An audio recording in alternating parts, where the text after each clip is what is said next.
Hi అండి, welcome back to my channel. అందరూ ఎలా ఉన్నారు? బాగున్నారా? నేనైతే చాలా బాగున్నానండి. ఈరోజు సింపుల్ అండ్ టేస్టీ ఫ్రై రెసిపీని అయితే చూపించబోతున్నాను. ఈ ఫ్రై రెసిపీని అయితే ఫస్ట్ టైం వంట చేసే వాళ్ళైనా చాలా సింపుల్గా ఈజీగా ప్రిపేర్ చేసేసుకోవచ్చండి. ఇప్పుడు ఆ ఫ్రై రెసిపీ ఏంటంటే బ్రింజల్ తవా ఫ్రై అండి. అదేనండి, పెద్ద వంకాయతో ఫ్రై చేసి చూపించబోతున్నాను. ఇప్పుడు బ్రింజల్ తవా ఫ్రైని ఎలా ప్రిపేర్ చేసుకోవాలో చూసేద్దాం. ఇప్పుడు ఫ్రైకి అయితే వంకాయని ఏ విధంగా కట్ చేసుకోవాలో చూపిస్తాను. ఫస్ట్ ఇక్కడ ఉన్న ముచ్చికి కట్ చేసేసేయాలండి. ఇదిగోండి, ఇలా కట్ చేసేసుకున్న తర్వాత ఇప్పుడు ఈ వంకాయని స్లైసెస్ కింద కట్ చేసుకోవాలండి. స్లైసెస్ అయితే మరీ లావుగా ఉండకూడదు, మరీ సన్నగా ఉండకూడదు. నేనైతే ఒక వంకాయని తీసుకున్నానండి. ఇదిగోండి, వంకాయని అయితే నేను ఈ విధంగా స్లైసెస్ కింద కట్ చేసేసాను. చూసారు కదండి, ఒక్క వంకాయ ఎన్ని స్లైసెస్ వచ్చాయో. అందుకని చెప్పేసి నాకు ఒక వంకాయ సరిపోతుందని చెప్పేసి నేను పెద్ద వంకాయని ఒకే వంకాయని తీసుకున్నాను. ఇప్పుడు ఒక బౌల్ని తీసుకొని దీంట్లో వేపుడు పప్పు ఉంటుంది కదండి, పుట్నాల పప్పు, వేపుడు శనగపప్పుని మిక్సీలో పడితే ఈ విధంగా పౌడర్లా వస్తుంది. ఇలా పౌడర్లా అవుతుందండి. ఈ పౌడర్ని అయితే 3 టేబుల్ స్పూన్స్ తీసుకోవాలి. నేను 3 స్పూన్లు తీసుకున్నాను, సరిపోతుంది. అలాగే 1 టేబుల్ స్పూన్స్ కారం వేసుకోవాలి. 1 table spoon garam masala powder వేసుకోవాలి. 1/2 టేబుల్ స్పూన్ మిరియాల పొడి వేసుకోవాలి. 1/2 టీ స్పూన్ జీలకర్ర పౌడర్ వేసుకోవాలి. 1/2 టీ స్పూన్ పసుపు వేసుకోవాలండి. టేస్ట్కి సరిపడా సాల్ట్ వేసుకోవాలి. నేను 1/2 టీ స్పూన్ వేస్తున్నానండి. అలాగే 1/2 టీ స్పూన్ ధనియాల పొడి కూడా వేసుకోవాలి. ఇవి మొత్తం మిక్స్ అయ్యేలా కలుపుకోవాలండి. కారం, ధనియాల పొడి, జీలకర్ర పొడి, మిరియాల పొడి, అలాగే గరం మసాలా, పుట్నాల పిండి మొత్తం మిక్స్ చేసేసాను కదండి. ఇప్పుడు కట్ చేసుకున్న వంకాయ ముక్కలను అయితే ఒక్కొక్క స్లైస్ తీసుకొని ఇలా రెండు వైపులా కూడా ఇలా ఈ పౌడర్లో అంటించాలండి. అప్పుడు ఈ పౌడర్ అంతా కూడా ఇలా వంకాయ ముక్కకు పడుతుంది. ఇదిగోండి, చూస్తున్నారు కదా, నేనైతే రెండు వైపులా కూడా ఇట్లా డిప్ చేస్తున్నాను. చూసారు కదండి ఎలా డిప్ అయిందో. ఇప్పుడు ఈ మసాలాలు అంటించిన స్లైస్ని అయితే ప్లేట్లో పెట్టుకుందామండి. ఇదిగోండి, ఒక ప్లేట్లో పెట్టేసుకుందాము. అలాగే మిగతా వంకాయ ముక్కలను కూడా ఇదే విధంగా పైన ఈ మసాలాలు పట్టేలాగా ప్రతి వంకాయ ముక్కను కూడా ఇదే విధంగా కోట్ చేసుకోవాలి. వంకాయ ముక్కలన్నింటికి కూడా నేను ఈ మసాలా పౌడర్ని అయితే మొత్తం పట్టించేసానండి. అన్నీ ఇంట్లో ఉండే మసాలాలతోనే చాలా సింపుల్గా చూపిస్తున్నానండి. టేస్ట్ కూడా చాలా బాగుంటుంది. వీటిని ఇలా ఫ్రై చేసేసుకొని ఒక్కొక్క పీసు తినేసేయచ్చండి. ఒక స్టార్టర్లా తినొచ్చు. నేను ఎక్కువగా రసం, పప్పుచారు అవి చేసినప్పుడు ఇంట్లో చాలా సింపుల్గా అయిపోతుంది అని చెప్పేసి, చాలా టేస్టీగా కూడా ఉంటుందని చేసేది ఇదేనండి. నాన్ వెజ్ కూడా అవసరం ఉండదు, ఈ ఫ్రై చేసుకుని తింటే అంత బాగుంటుంది. ఇదిగోండి, ఇప్పుడైతే ఈ పీసుల్ని ఒక 5 మినిట్స్ అలా ఉంచేద్దాం. ఎందుకంటే ఈ మసాలాలు అవి ఈ వంకాయ ముక్కకి బాగా పట్టి చాలా టేస్ట్గా ఉంటుందండి వేగినప్పుడు. అందుకని చెప్పేసి జస్ట్ ఒక 5 మినిట్స్ వెయిట్ చేస్తే సరిపోతుంది. వంకాయ ముక్కలను అయితే ఒక 5 మినిట్స్ ఉంచేసాం కదా మసాలాలన్నీ కలిపి. ఇప్పుడైతే ఇగో బాగా అబ్జర్వ్ చేసుకున్నాయి, పీసులు కనిపిస్తున్నాయి కదండి. మొత్తం మసాలా పొడుల్ని బాగా అబ్జర్వ్ చేసుకున్నాయి. ఇప్పుడు వీటిని తవా ఫ్రై చేసేసుకుందాము. ఇప్పుడు స్టవ్ ఆన్ చేసుకుని ఒక దోస ప్యాన్ పెట్టుకోవాలండి. తవా అంటే ఇదేనండి, దోస ప్యానే.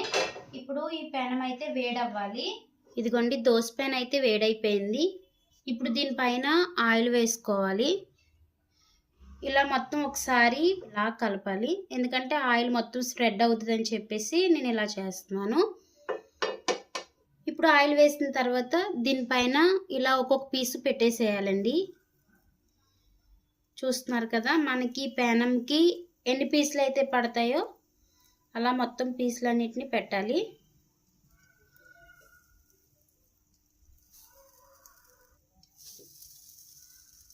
నేనైతే 6 పీసులను పెట్టుకున్నాను. ఇప్పుడు వీటిని ఒకవైపు అంతా కాల్చాలి. దీని చుట్టూ కూడా ఆయిల్ వేసుకోవాలండి, ఈ వంకాయ ముక్కల చుట్టూ కూడా. అలాగే పైన కూడా ఇలా స్ప్రెడ్ చేయాలి. ఇట్లా వంకాయ ముక్కలన్నిటికీ కూడా ఆయిల్ ఇలా వేసుకుని స్ప్రెడ్ చేయాలి.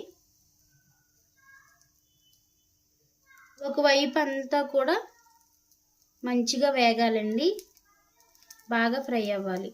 నేను ఈ చుట్టూ ఎందుకు పోస్తున్నానంటే సైడ్స్ కూడా కొంచెం పచ్చిదనం ఉంటుందని చెప్పేసి నేను ఇలా వేస్తున్నాను.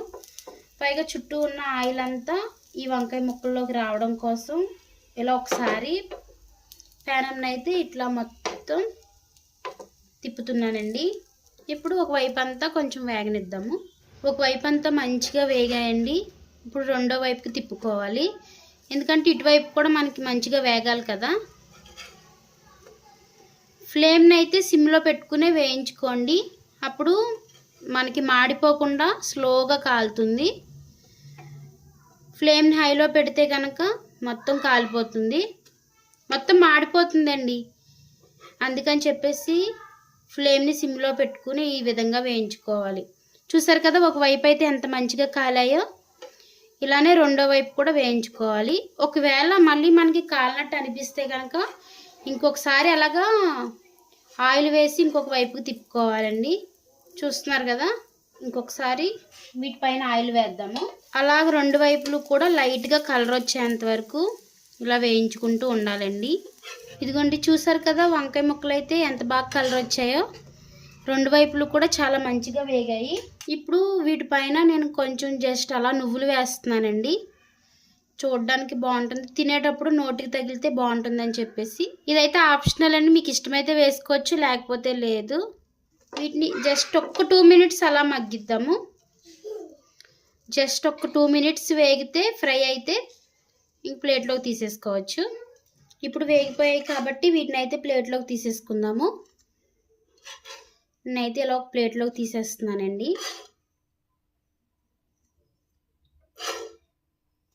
చూస్తున్నారు కదా ఎంత బాగా వేగాయో, చాలా మంచిగా కలర్ వచ్చాయి. ఇప్పుడు అలాగే మిగతా వాటిని కూడా వేసేసుకుందాము. చూసారు కదండి బ్రింజల్ ఫ్రైని అయితే ఎంత సింపుల్గా ప్రిపేర్ చేసి చూపించాను. చాలా తక్కువ ఇంగ్రీడియంట్స్తో తక్కువ ఆయిల్తో చాలా టేస్టీగా ప్రిపేర్ చేసేసుకోవచ్చు. కాబట్టి మీరు కూడా తప్పకుండా ట్రై చేసి టేస్ట్ చేయండి, మీకు చాలా చాలా బాగా నచ్చుతుంది. ఇప్పుడు ఈ బ్రింజల్ ఫ్రైని టేస్ట్ చూసి చెప్తాను నేను ఎలా ఉందో.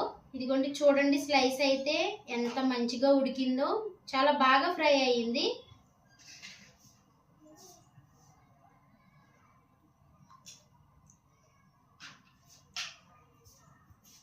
చాలా టేస్ట్గా ఉందండి. తింటుంటే ఆ నువ్వులు నోటికి తగిలి ఆ మసాలా ఫ్లేవర్కి చాలా టేస్ట్గా అనిపిస్తుంది. ఈ బ్రింజల్ తవా ఫ్రైని అయితే పెరుగన్నంలో సైడ్ డిష్ కింద తినొచ్చు, అలాగే రసం పప్పుచారు అలా చేసుకున్నప్పుడు వీటిని నంచుకుని తింటే చాలా టేస్ట్గా ఉంటాయండి. నాన్ వెజ్ కూడా సరిపోదండి వీటి ఫ్రై ముందు. కాబట్టి మీరు కూడా తప్పకుండా ట్రై చేసి టేస్ట్ చేయండి. టేస్ట్ ఎలా ఉందో నాకు కామెంట్ చేయండి. ఈ రెసిపీ కనుక మీకు నచ్చినట్లయితే లైక్ చేయండి, షేర్ చేయండి. కొత్తవారు మన ఛానల్ చూస్తున్నట్లయితే సబ్స్క్రైబ్ చేసుకోండి, సపోర్ట్ చేయండి. థ్యాంక్ యూ అండి.